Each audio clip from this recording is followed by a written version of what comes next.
Rider, sugatan matapos sumalpok sa road signage. Biktima, muling nabangga ng motorsiklo. Aklan Pride Choreo and Cream, itinanghal na kampiyon sa World Supremacy Battlegrounds sa Dubai. Dalawang lalaki, arestado matapos manaksak ng traffic enforcer at manlaban sa mga pulis. Congressman Marquez at Engineer Titoy Rodriguez, nagatid ng tulong na construction materials sa nasunugan sa Ipelbatan. Dalawang tricycle, nagsalpukan, isa sugatan. Pag-renew ng driver's license, pwede nang gawin online.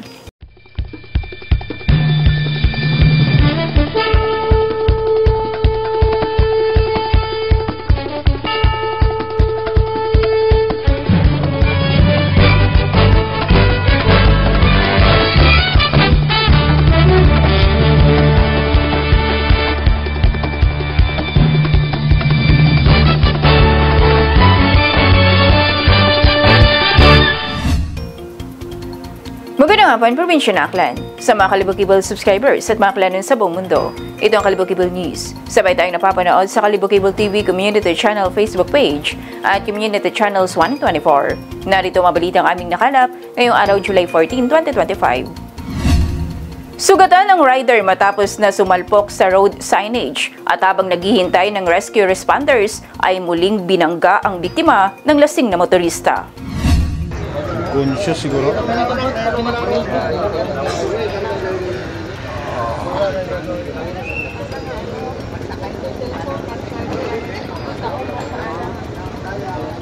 Ospital ang bagsak ng rider matapos ng sunod-sunod na aksidente sa Esmeña Avenue, Barangay Linaban Norte, Calibo, bandang alas 10:50 ng gabi nitong Sabado, July 12, 2025. Batay sa investigasyon ng Calibo Municipal Police Station, ang biktima ay isang 22 anyos na lalaki na minamaneho ang kanyang motorsiklo papunta sa direksyon ng banga ng bumangga ito sa isang road signage. Dahil sa lakas ng impact, natumba ito sa kalsada at nagtamo ng sugat sa ulo at mukha. Lumalabas sa investigasyon na wala siyang suot na helmet nang maganap ang aksidente. Habang naghihintay ng rescue responders, isa pang motorsiklo na minamaneho ng 21 anyos na lalaking lasing ang aksidenteng bumangga rin sa biktima. Agad isinugod ang 22 anyos sa isang pribadong ospital para sa kakulang lunas, habang ang 21 anyos na driver ay dinala sa Calibo Municipal Police Station para sa karampatang disposisyon. Sa ngayon ay patuloy pang ginagawang investigasyon ng mga otoridad ng Calibo Municipal Police Station ukol sa naturang aksidente.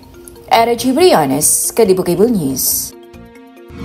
Isang karangalan ang nasungkit ng mga Aklanon matapos tanghaling kampyon ang Choreo and Cream sa ginanap na World Supremacy Battlegrounds sa Dubai. May dahil sa balitang yan, si Andy Narce. Isang makasaysayang karangalan ang naiuwi ng mga Aklanon matapos tanghaling kampyon ang Choreo and Cream bilang kinatawan ng Pilipinas sa World Supremacy Battlegrounds 2025 Open Division na ginanap sa Dubai, UAE nitong Hulyo 13. Binubuo ang grupo ni John Michael Reyes, Billy J. Solis, Kenchis Dia Fernandez, Jetro Rioja, Kurt Weasley Tabanera, Prince John Leonard Juanico, Jen David Rain, Nicole Andrade, John Paul Elizalde at J. Lord Villanueva. Bago makamit ang kampyonato, nagtala muna ang grupo ng makasaysayang top to finish sa preliminary round noong Hulyo 12, kung saan nakipagtagisan sila sa mahigit 30 bansa mula sa iba't ibang panig ng mundo. Sa kabila ng kakulangan sa pondo at suporta, buong tapang at husay nilang naipamalas ang galing at pusong Aklanon sa entablado. Mas lalo pang pinatibay ang kanilang performance dahil sa mainit na suporta mula sa Filipino community sa Dubai. Andy Narce, Kalibok-Cable News.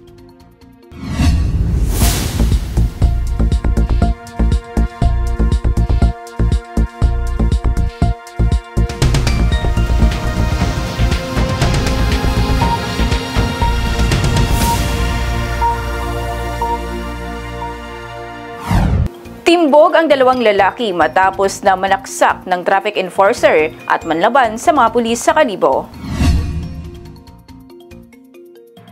Kulungan na bagsak ng dalawang lalaki matapos manakit, manlaban sa mga otoridad at manaksak ng isang traffic enforcer sa Dimaagma Street, Barangay Poblacion, Calibo nitong Sabado, July 12, 2025. Kinilala ang mga suspect na sina alias John, 31 anyos, at alias Chris, 32 anyos, kapwa residente ng Malinaw. Ayon sa ulat mula sa Calibo Municipal Police Station, parehong nasa ilalim ng impluwensya ng alak ang dalawa. Nang datnan ng mga rumuspondeng operatiba ng Calibo PNP at Calibo Auxiliary Police dahil nanggulo ang mga ito sa naturang lugar. lugar. Habang isinakay na sa patrol car si alias John, bigla nitong hinugot ang screwdriver mula sa kanyang sling bag at sinaksak ang isang traffic enforcer. Mabuti na lamang at galos ang natamo ng traffic enforcer. Hinabol pa umano siya ni alias John at paulit-ulit na tinangkap ang saksakin, subalit ito'y naiwasan ng CAP personnel. Agad namang siyang naawat ng mga pulis at inaresto. Pagdating sa istasyon ng pulisya, hindi pa rin nagpakita ng pagsisisi ang mga suspect. Bandang alas 9:30 ng gabi,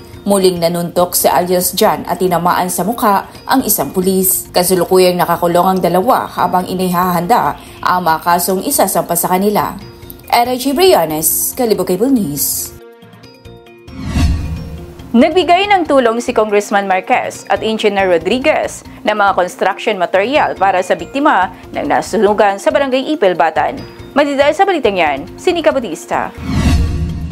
Nagpaabot ng tulong si Aklan 1st District Representative Congressman Jess Marquez at si Engineer Titoy Rodriguez ng tulong sa pamilyang nasunugan sa Barangay Ipil, Batan. Hiling ng mag-asawa na sanay may mga mabubuting puso na makatulong sa kanila upang muling makapagsimula. Bukod sa relief goods, nagpaabot din sila ng tulong na construction materials tulad ng semento, hollow blocks at iba't ibang materyales upang maumpisahan na muli ang paggawa ng kanilang tahanan. Matatanda ang natupok ang kanilang bahay noong July 3 kung saan wala silang naisalba. Nika Bautista, Kalibo Cable News.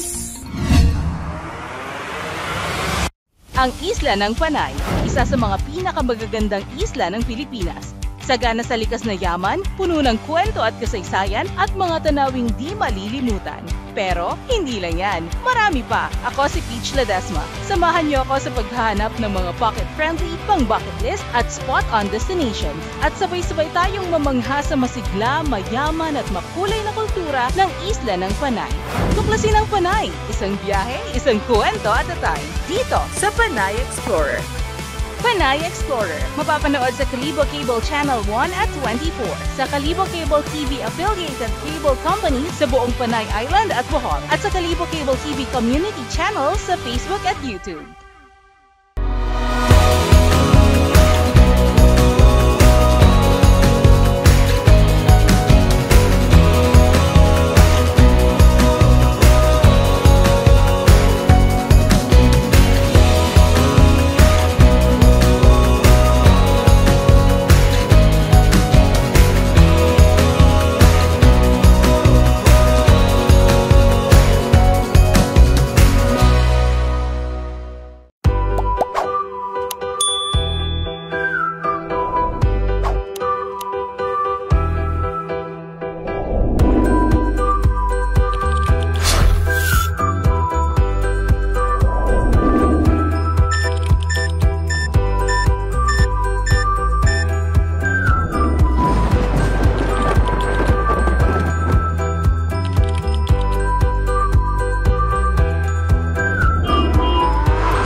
Ara? Ano natabo? Nagdasig ta mong internet. Ay, oo nga ni, no? Tama, mas pinadasig ko ang internet ni Kalibo Cable. Pro 15 Mbps, naging 30 Mbps. Do 25 Mbps, naging 50 Mbps. Pro 50 Mbps, naging 100 Mbps. Do 100 Mbps, naging 150 Mbps. Pro 150 Mbps, naging 200 Mbps. Do 200 Mbps, naging 250 Mbps. Pro 250 Mbps, naging 300 Mbps. Best of all, libre na! Siin ka pa! Kung existing subscriber ka, ipakita ang the latest proof of payment sa pinakamalapit namong satellite office sa inyong lugar. Ayaw kong pili aro mahinay. Pili aro pinakamadasig, agud indiyon kita magsalig sa loading nga pagpalangga.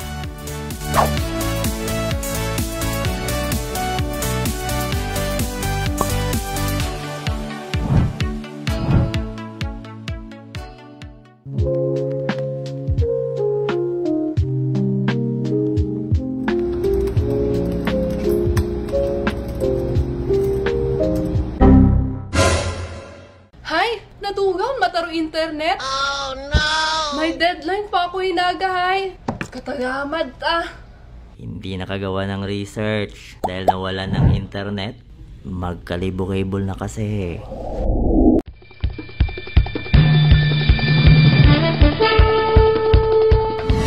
Nagtamo ng sugat sa iba't ibang bahagi ng katawan ng isang tricycle driver matapos magsalpukan ang dalawang tricycle sa may bahagi ng Osmeña Avenue, Barangay Estancia, Calibo.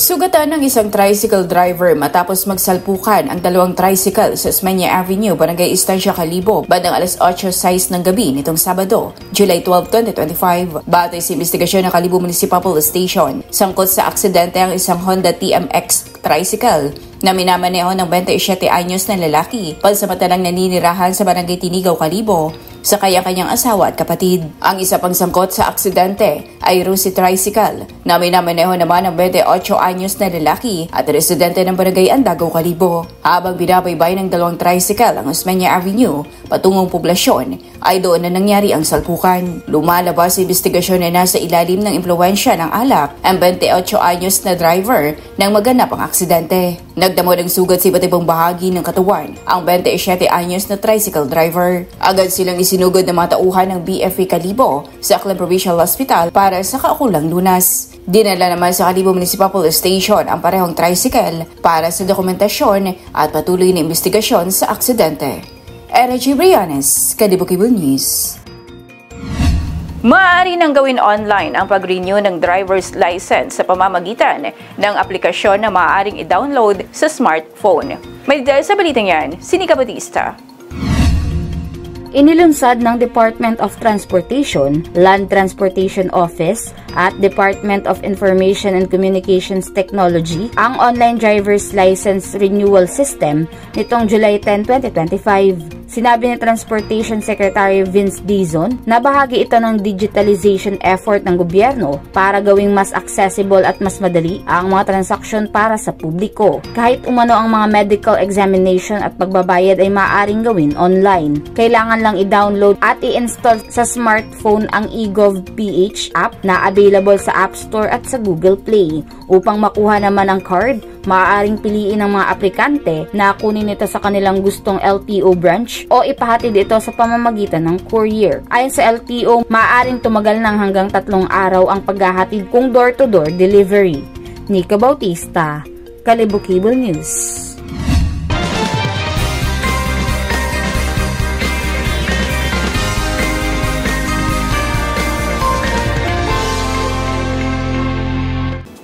Ngayon naman, alamin natin ang lagay ng panahon sa probinsya ng Aklan at sa buong Western Visayas. May ulat si John Hermo Baron mula sa Iloilo Doppler Radio Station, Pag-asa, Visayas. Maayong adlaw sa tanan naman naton nga latest weather update sa adlaw sang Monday, July 14, 2025. Based aton nga latest nga update, ang southwest monsoon is still affecting the country. Tungod sa siningang sistema diri sa aton sa Western Visayas, expect nato na magaluman nga kalangitan nga may chance sang scattered rains and thunderstorms dalay ni sang southwest monsoon. Hangin naton diri sa Western Visayas na sa light to moderate southwesterly direction nga muna magadala sang slight to moderate nga coastal waters. Forecast temperature naton generally 25 to 33 degrees Celsius. Ang adlaw magatunod 6:17 sa hapon, magabot black ini 5:35 buwas sa aga. Ang natin nga latest weather update. Para sa mga dugang nga mga impormasyon, bisita lang aton official website at www.bagong.pagasa.dust.gov.ph.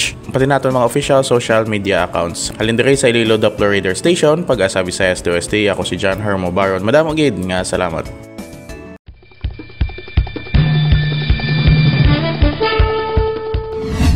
At yan ang mga balitang nakalap ngayong araw. Maraming salamat sa inyong panonood. Ito si G. Brianes at ito ang Calibo Cable News.